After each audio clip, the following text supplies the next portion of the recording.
Hello everyone. मेरा नाम है अभिषेक और आज हम लोग देखेंगे 3-4 क्वेश्चन जो वर्ड प्रॉब्लम से होते हैं और जो अधिकतर कम ज़्यादा लेकर के और कौन कितने गुना है उस चीज़ को लेकर के क्वेश्चंस बनते हैं। तो उसको आज हम लोग देखते हैं।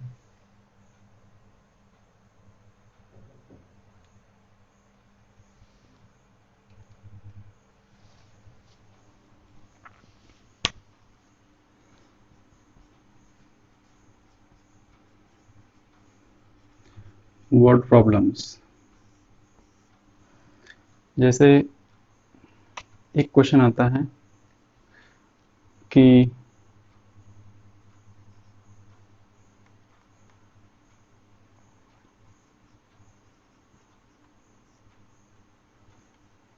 राधा के पास 22 रुपए है, सुरेश के पास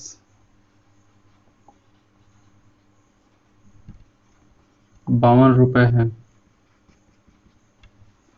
ये आपको इन्फॉर्मेशन दे दी जाएगी, उस पर दो क्वेश्चन बन जाते हैं। पहला क्वेश्चन तो ये बन सकता है कि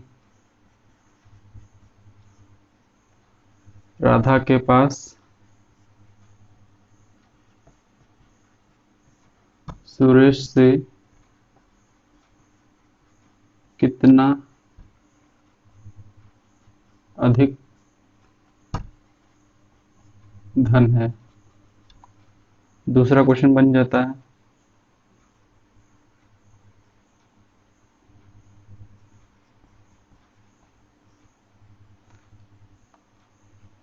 कितना कम धन होगा, यहाँ पे कितना कम धन है। सुरेश के पास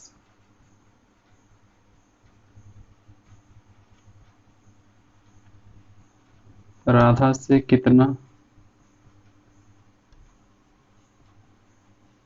अधिक धन है। एक तीसरा क्वेश्चन भी बना सकते हैं,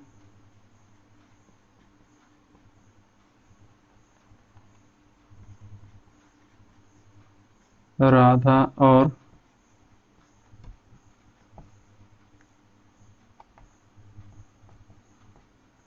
सुरेश की धनराशियों का अंतर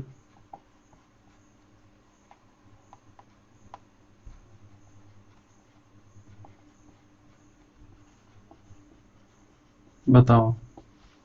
ये तीन क्वेश्चंस बन सकते हैं। आपको सिर्फ सिंपल सा एक इन्फॉर्मेशन दे देगा, राधा के पास इतने हैं, सुरेश के पास इतने रुपए हैं। अब पूछ लेगा, पहला क्वेश्चन ऐसे पूछ लिया हमसे कि राधा के पास सुरेश से कितना कम धन है। यानी कि ये दिख रहा है क्वेश्चन में भी कि राधा के पास कम है और सुरेश के पास ज्यादा है। तो अगर आपसे ज्यादा या कम पूछे तो सिंपल सी चीज है कि हमेशा एक ही चीज लेना है, ज्यादा या कम कभी भी पूछे बड़े वाले में से छोटे वाले को घटा देना है। तो क्या करना है पहला क्वेश्चन में,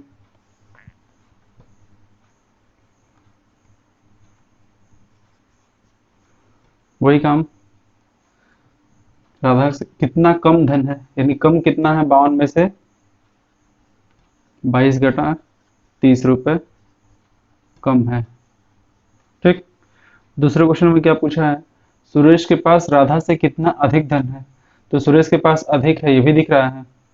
अगर ना भी दिखे तो हमेशा यही करना है, अगर ये बोला कितना अधिक है इसका मतलब कि सुरेश के पास अधिक होगा। ठीक है। अगर आपको मान लीजिए वहां पर एक्स और वाई इस तरह से कुछ दिया हुआ है, आपको समझ में नहीं आ रहा है कौन सा ज्यादा कौन सा कम होगा, तो क्वेश्चन को देख के आपको समझ में आ जाएगा कि किसके पास अधिक होगा, क्योंकि कितना अधिक है किसके पास, सुरेश के पास। तो यानी सुरेश वाला ज्यादा होगा। अगर मान लीजिए यहाँ पर हम एक्स लिखते हैं, यहाँ वाई लिखते हैं, तो अगर इस क्वेश्चन का आंसर लिखना होगा तो हमको वाई माइनस एक्स ही लिखना होगा। एक बार हम वो भी करके बता देंगे। जैसे कि ये 30 रुपए हो गए, यहाँ से पूछा है कितना अधिक धन है, फिर वही काम, 52 में से 22 गया, 30 रुपए। ठीक है, 30 रुपए अधिक, ये हो गया। तीसरा क्वेश्चन भी देख लेते हैं, राधा और सुरेश के धन राशियों का अंतर। तो अंतर मतलब क्या होगा, ये जितना है ये जितना है, उन दोनों का अंतर निकाल देना है। फिर से वही बात, 52 - 22 30 रुपए। अब यहाँ पे लोग दिमाग लगाने लगते हैं कि ये कम होगा ज्यादा होगा, अधिक और कम वाले में कंफ्यूजन होने लगती है, जबकि करना क्या है, सिर्फ और सिर्फ हर केस में हमको अंतर निकाल के लिख देना है। ठीक है। आगे चलते हैं, इसी में अगर x और y करके एक बार बता देते हैं और भी ज़्यादा क्लियर हो जाएगा उससे। मान लेते हैं यहाँ पे 22 की जगह कुछ और है। मान लेते हैं इनके पास x रुपए है, इनके पास y रुपए है। ठीक है, राधा के पास x रुपए है, सुरेश के पास y रुपए है। तो राधा के पास सुरेश से कितना कम धन है, यानी कम धन है राधा के पास। इतना समझ आ गया क्वेश्चन से कि राधा के पास कम धन है, सुरेश के पास ज्यादा है, तो यानी कितना आएगा, y में से x को घटा देंगे वही आ जाएगा। तो y माइनस एक्स, ये इतना रुपए ऐसे लिख सकते हैं कि y माइनस एक्स रुपए कम है। ये पहले क्वेश्चन का आंसर हो गया। दूसरे क्वेश्चन में क्या है, सुरेश के पास राधा से कितना अधिक धन है। कितना अधिक है, फिर वही बात कि सुरेश के पास अधिक होगा और कितना अधिक है यही निकालना है, तो y में से x घटा देंगे, फिर से वही बात। ठीक है, इतना रुपए अधिक। तो यहाँ हमको बताते समय करना है कि हाँ इतना रुपए अधिक है, इतना रुपए कम है। बाकी ये चीज जो रहेगी वही की वही रहेगी, इसमें कोई अंतर नहीं आएगा। तीसरे क्वेश्चन में क्या है, सुरेश और राधा के धन राशियों का अंतर। तो अगर आपको क्वेश्चन में जैसे पूछ लिया कि आपको नहीं पता है कि कौन सा ज्यादा है कौन सा कम है, अगर आपको ये दोनों क्वेश्चन ना दिया रहे, ये दोनों क्वेश्चन ना दिया रहे, तो यहाँ पर अगर सीधे यही क्वेश्चन दे दे, ये दोनों क्वेश्चन हटा देते हैं हम।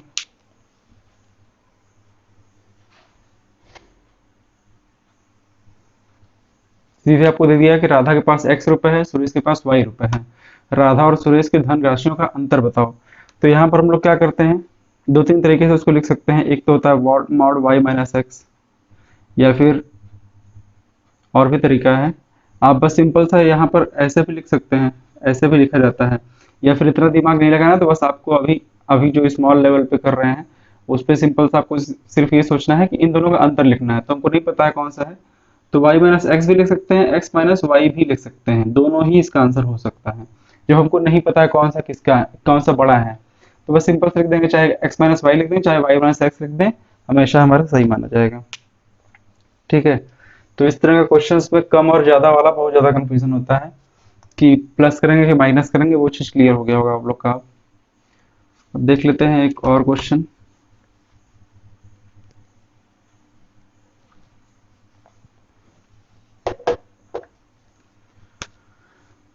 राधा के पास 20 रुपए हैं,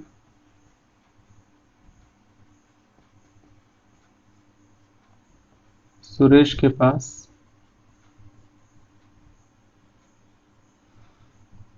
60 रुपए हैं। इसमें भी क्वेश्चन बनता है, पहला क्वेश्चन बना लेते हैं।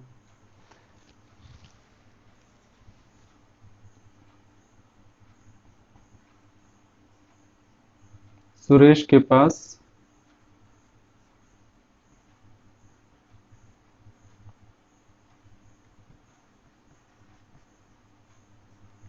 राधा की कितनी गुनी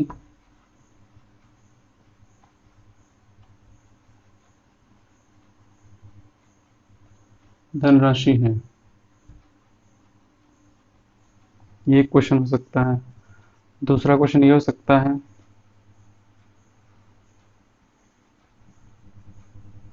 राधा के पास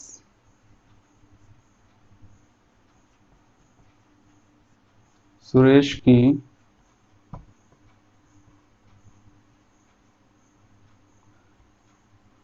कितनी गुनी धनराशि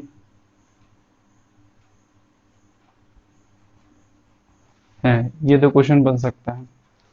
तो ये देखिए आपका गुना वाला क्वेश्चन बनता है कि कौन सा चीज कितना गुना है। तो इस केस में क्या करेंगे, यहाँ पर आपको गुना पूछ दिया तो गुना को देख करके समझ आ रहा हो कि यहाँ पे गुना वाली बात होगी। ठीक है, तो इसका सॉल्यूशन देख लेते हैं कैसे करेंगे इस टाइप के क्वेश्चंस को। आपको दिया हुआ राधा के पास 20 रुपए है, सुरेश के पास 60 रुपए है। अब पूछा है सुरेश के पास राधा की कितनी गुनी, यानी कि राधा में कुछ गुणा करने पर सुरेश का हमको मिलना चाहिए।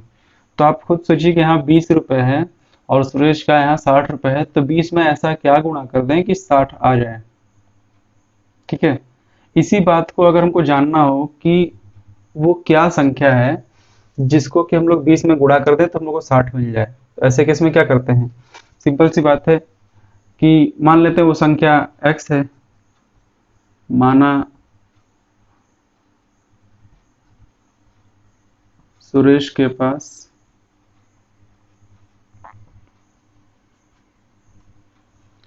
राधा का x गुना है। ठीक, राधा का x गुना है, तो यानी कि राधा और का पता है, का मतलब क्या होता है? गुणा होता है। ठीक है, तो राधा क्या है? 20 रुपए गुणा x इज इक्वल टू किसके बराबर हो गया? 60 रुपए के बराबर आना चाहिए हमारा। यही बोला है ना कि राधा का माना कि सुरेश के पास राधा का x गुना है, यानी कि राधा का x गुना किसके बराबर है? सुरेश के बराबर है। तो 20x इज इक्वल टू 60, तो यहाँ पर से 60x बराबर क्या आ जाएगा? 60/20 इज इक्वल टू 3, यानी 3 गुना है। तो ये चीज हम लोग डायरेक्ट देख लेते हैं कि अच्छा 20 या 60 कर देंगे तो ये आ जाएगा, लेकिन इसका मैथमेटिकल तरीका जो होता है यही लिखने का तरीका होता है कि माना सुरेश के पास राधा का x गुना है, तो 20x इक्वल टू 60, तो x बराबर 3। ठीक, ये डायरेक्ट आप लोग कर सकते हैं, लेकिन ये अगले क्वेश्चन के लिए हम आपको सिखा दिए हैं।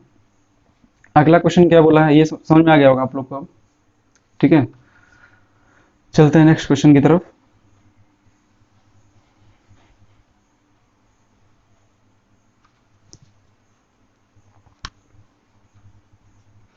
नेक्स्ट क्वेश्चन क्या बोला है कि राधा के पास सुरेश की कितनी गुनी धनराशि है, यानी राधा के पास सुरेश की कितनी, यानी सुरेश की कितनी गुनी।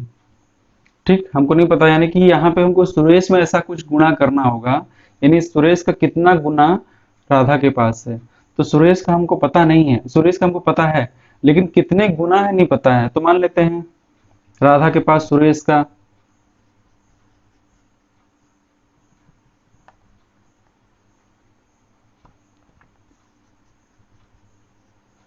माना Radha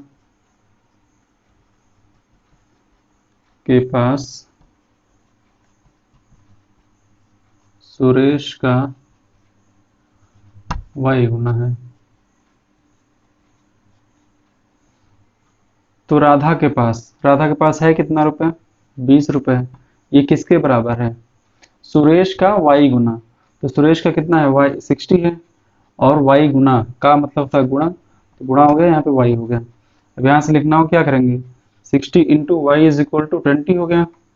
y is equal to कितना हो गया? 20/60। ये कट जाएगा, ये जाएगा 3, यानी कि आ गया 1/3 गुना। ठीक है, अब ये मेरे ख्याल से आप लोगों को डाउट क्लियर हो गया होगा कि अगर गुना की बात करें तो क्या करेंगे? अगर छोटा वाला है बड़ा वाला है ऐसे सोचना है तो एक बार मल्टीप्लाई करना होगा या तो डिवाइड करना होगा। तो दिख रहा है यहाँ पर सीधे सुरेश के पास राधा का कितना गुना है, तो यहाँ पर कर देंगे क्या? x मान लेंगे, और राधा का कितना गुना, तो राधा का कितना गुना करना है ना, तो राधा का हमको पता नहीं है कि कितना गुना है, तो वो कितना गुना है वही हम लोग मान लेते हैं x है। तो 20x इज इक्वल टू 60, वहां पर से x मिल जाएगा हमको, यानी कि x गुना है। ठीक, अगले क्वेश्चन क्या बोला है? राधा के पास सुरेश की कितनी गुनी है। तेरी राधा के पास है, राधा के पास कितना है? 20 रुपए है। सुरेश का कितना गुना, तो सुरेश यहाँ पर हो गया कितना गुना, ये हमको नहीं पता है, y इसको मान लिए हैं, तो 60y इज इक्वल टू 20 हो गया। अब यहाँ पर से इसको सही कर लेंगे, यहाँ पे 60 होगा, 60y इज इक्वल टू 20, तो y बराबर कितना होगा? 20/60, यानी 1/3 गुना। ठीक, इसी में एक उससे ले लेते हैं वेरिएबल के थ्रू। यहाँ पर तो दिख रहा था कि ये इसका 3 गुना है, इसका 4 गुना है। अगर आपसे x और y में क्वेश्चन पूछ दे तब क्या करेंगे? सिंपल से बस यहाँ पे ए बी ले लेते हैं नया वेरिएबल। ठीक, तो राधा के पास a रुपए है, सुरेश के पास b रुपए है। तो पूछे सुरेश के पास राधा का कितना गुना धनराशि है, तो कितना गुना धनराशि है अगर ये पूछ दे तो क्या करना होगा? माना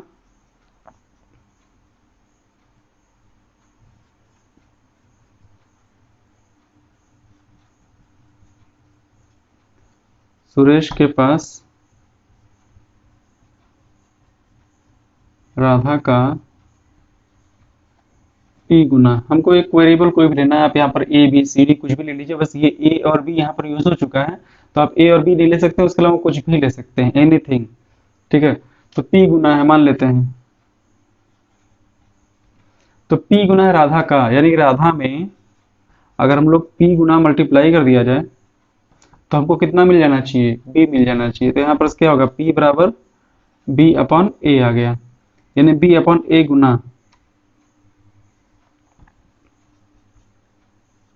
ठीक है, यानी बी अपॉन ए गुना रुपए है, किसके पास, सुरेश के पास राधा का कितना गुना धनराशि, यानी कि सुरेश के पास राधा का बी बटा ए गुना है, यानी कि अगर हम लोग राधा में इतना गुना कर दिया जाए तो हमको ये मिल जाएगा। देख लीजिए आप कैसे होगा, ए है राधा के पास, इसमें अगर हम लोग इतना गुना कर दें, क्या हो गया, बी अपॉन ए, तो कितना आ जाएगा, ए से ए कट जाएगा, यानी कि आ जाएगा बी आ जाएगा, यानी कि हमको यहाँ क्या मिल गया, सुरेश का मिल गया हमको यहाँ से, तो यानी कि जो हम निकाले हैं वो बिल्कुल सही है। ठीक है, तो ऐसे करते हैं, इस क्वेश्चन में सपोज कर लेते हैं, इसी में अगला क्वेश्चन भी देख लेते हैं।